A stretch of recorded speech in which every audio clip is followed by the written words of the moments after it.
I went and played through Journey with a friend.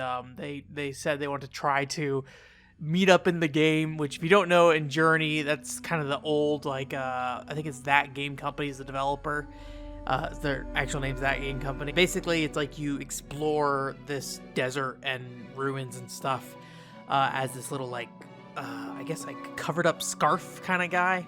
And it's pretty much like just a walking simulator, I guess you could call it. You just kind of walk around. There's some basic puzzle solving and platforming, but nothing really that actually gets in your way or anything like that.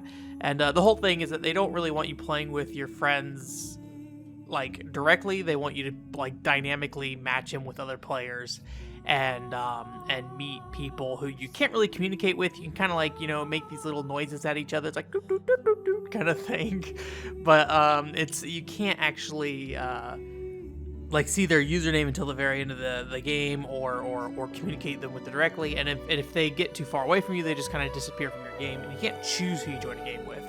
But we tried to pair up, and we were successful for probably about like 20 to 30% of the game. But then we got separated at some point, and we never saw each other again for the rest of the game.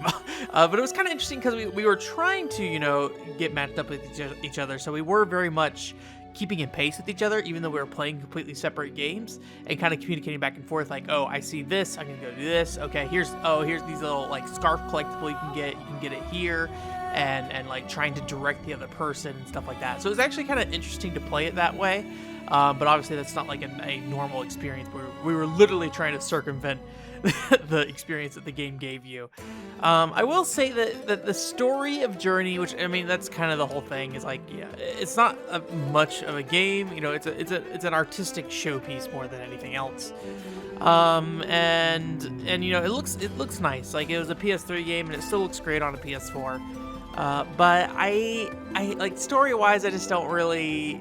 I mean, I'm sure there's probably a bunch of subtext stuff that I missed, but it more or less just seemed like, oh no, technology's bad and killed everybody, or something like that. Rest in peace. Like I guess that's technically a spoiler, but like that's kind of every other video game. So like if you have a video game with technology in it, chances are they're gonna say it's bad and you shouldn't do it. It's like about as common as saying the church is bad in a JRPG. It's like, oh no, by the way, the bishop's evil. It's like, okay, that sounds about right. So yeah, so it was fine. I don't know. I didn't love it. It was fine enough. I don't really get the hype of it, but it also came out a long time ago. So, back then, what a downloadable only game was quite a bit different. You had different expectations. I mean, people would rate games differently if they were downloadable content. I think there were like downloadable games of the year and stuff like that some websites would have that were separate from actual game of the year, just because the expectations of what you were getting was so different. So, yeah, it was fine.